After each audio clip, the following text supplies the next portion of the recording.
क्या एसबीआई आपको जमीन खरीदने के लिए लोन देता है? यस गाइस, अगर आप घर बनाना चाहते हैं और आपके पास में पैसा नहीं है जमीन खरीदने का, तो आपको जमीन खरीदने का भी लोन मिलता है। एसबीआई का ये लोन रियल्टी होम लोन के नाम से जाना जाता है, जो लैंड परचेसिंग के लिए दिया जाता है। गाइस, इस वीडियो में हम लोग आज डिस्कस करेंगे इस लोन के बारे में डिटेल्स में। इस लोन का पर्पस क्या है, रेट ऑफ इंटरेस्ट क्या होगा, एलिजिबिलिटी क्या है, लोन अमाउंट आपको कितना मिल सकता है, टर्म्स एंड कंडीशंस इस लोन का क्या है, बाकी इस लोन में आपको 10 ईयर कितना मिल सकता है, टर्म्स ऑफ लोन ये क्या टाइप का होगा, डॉक्यूमेंटेशन आपका किस टाइप का होगा, सभी कुछ डिस्कस कर लेंगे।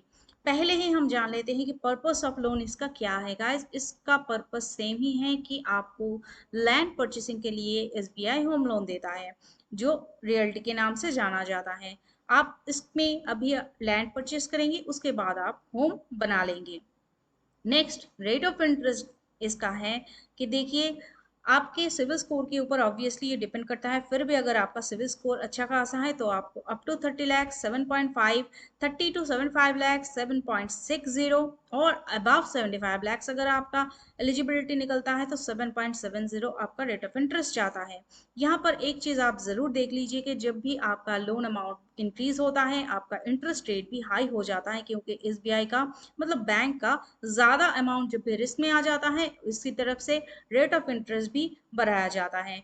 5 बेसिस पॉइंट कंसेशन आपको वोमेन होने पर यहाँ पर मिल जाता है, अगर आप वोमेन बरोर है तो 5 बेसिस पॉइंट और ऐड हो जाता है अगर आपका सैलरी अकाउंट एसबीआई में नहीं है तो। लेकिन एलिजिबिलिटी क्राइटेरिया में अगर आप सोच रहे हैं कि आप सैलरीड हैं तभी आपको मिलेगा, नहीं, आप सैलरीड हैं, सेल्फ एम्प्लॉयड है, रिटायर्ड है, कुछ भी आपका स्टेटस हो, आपको ये लोन मिल जाएगा। रेसिडेंट इंडिविजुअल आपको होना चाहिए इंडियन। मिनिमम एज आपका 18 ईयर्स और मैक्सिमम एज 65 ईयर्स होना चाहिए। लोन ये आपका सिर्फ 10 ईयर्स तक की 10 ईयर मिलेगा, उससे ज़्यादा आपको ये लोन नहीं मिल सकता है। और इसमें एक चीज़ आपको मेंशन करना ही होगा कि 65 ईयर्स में अगर ये लोन आप लेते हैं तब आपको सिर्फ 5 साल का मौका मिलेगा, क्योंकि 70 साल के ऊपर आप ये लोन क्रॉस नहीं कर पाएंगे। आपको जैसे भी हो 70 साल के अंदर ये लोन को रीपेमेंट करके कंप्लीट करना होगा। तो 65 ईयर्स तक अगर आपका एज है तो 5 ईयर्स आपका एम रह जाता है, 10 ईयर, बाकी कभी भी आप अप्लाई करें तो 10 ईयर्स तक आपका एलिजिबिलिटी रह जाता है। लोन में को बोरोवर फैसिलिटी आपको कितना मिल सकता है? अगर आपका सिविल स्कोर कम है तब आप मैक्सिमम 3 तक को बोरोवर ले सकते हैं खुद को ऐड करके। ज्यादातर जैसे होम लोन में आपको ओवरड्राफ्ट फैसिलिटी मिल जाता है, आप जितना चाहे उतना अमाउंट ले सकते हैं सैंक्शन के ऊपर, लेकिन इस लोन में आपको ओवरड्राफ्ट फैसिलिटी नहीं मिलता है, ये टर्म लोन होता है। लोन अमाउंट आपको मिनिमम 5 लाख मिल सकता है, मैक्सिमम 15 करोड़ मिल सकता है, आपके एलिजिबिलिटी के ऊपर डिपेंड करता है। अभी एलिजिबिलिटी जो है आपका लोन अमाउंट का, वो किसके ऊपर डिपेंड करता है? फर्स्टली प्रोपोज्ड वैल्यू के ऊपर डिपेंड करता है। मान लीजिए आपने अप्लाई ही किया है 5 लाख का, तो आपको उससे ज्यादा तो मिलेगा नहीं। अभी एलटीवी रेशियो आपका क्या होता है और ईएमआई एनएमआई रेशियो आपका क्या होता है? ईएमआई एनएमआई रेशियो मतलब आपका जितना सैलरी आता है, सैलरी सोच लीजिए या फिर आपका मंथली इनकम बैठा लीजिए।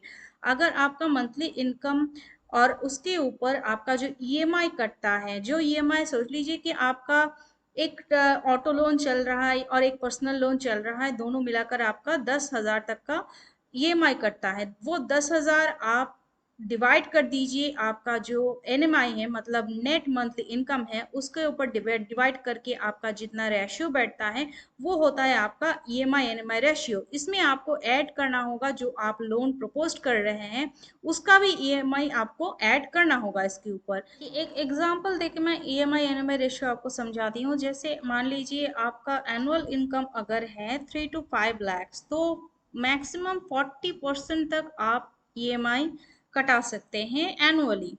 तो अगर आपका 5 लाख तक सैलरी है और मंथली आपका ईएमआई कटता है, तो सालाना 40% के हिसाब से मैक्सिमम 2 लाख तक का ईएमआई आप एक साल में कटा सकते हैं, उससे ज्यादा नहीं। तो आपका जितना लोन चल रहा है सबको मिलाकर 2 लाख से ज्यादा ईएमआई आपका नहीं होना चाहिए। इस लोन को भी उसी में आपको ऐड कर लेना होगा।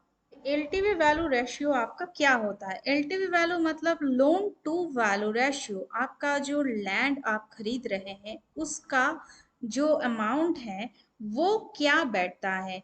मान लीजिए कि आपका LTV value up to 75 lakhs है, तो आपका एलटीवी वैल्यू होगा 70%, मतलब बैंक आपको 70% तक लोन अमाउंट आपको देगा। और अगर आपका जो ज़मीन है उसका वैल्यू अब अबव 75 lakhs होता है, तो बैंक आपको अप टू 60% तक लोन ऑफर करेगा, उससे ज़्यादा नहीं। अभी एक एग्जांपल देके एक बार समझ लीजिए कि आपका अगर जमीन का कॉस्ट होता है 30 lakhs, तो आपका एलटीवी वैल्यू हो गया 70%, मतलब 30 lakhs का 70% हो गया है 21 lakhs। अभी मार्जिन मनी जो होगा वो आपका 30% होगा, मतलब 9 लाख रुपए आपको खुद से देना होगा। ये 9 लाख रुपए बैंक आपको नहीं देगा। ये होता है आपका एलटीवी वैल्यू रेशियो। अभी ये गया इस लोन का बेसिक जो फंडा था सब कुछ। अभी टर्म्स एंड कंडीशंस में आते हैं गाइस। टर्म्स एंड कंडीशंस में पहला ही ये है कि ये जो लोन होगा वो आपका टैक्स इसमें बेनिफिट नहीं मिलेगा जब तक कि आपका ये होम लोन कंप्लीशन सर्टिफिकेट आप नहीं दे देते। मतलब कि आपने लोन लिया है 10 साल का, अभी 5 साल बैंक आपको टाइम देगा होम कंप्लीट करने के लिए। आपका हाउस कंस्ट्रक्शन बन के रेडी होकर कंप्लीशन सर्टिफिकेट आपको बैंक में जमा करना होगा 5 साल के अंदर। अगर आप नहीं जमा करते हैं तब ये आपका कमर्शियल रेट ऑफ इंटरेस्ट में काउंट होने लगेगा 5 साल के बाद ही। तो ये आपका बहुत बड़ा लॉस है। तो आपको होम लोन कंप्लीट करना ही होगा, मतलब होम कंप्लीट करना होगा। अभी क्वेश्चन आता है कि आपने जमीन खरीद लिया, उसमें आपका पूरा एलिजिबिलिटी चला गया है, अभी आप होम कैसे रेडी करेंगे।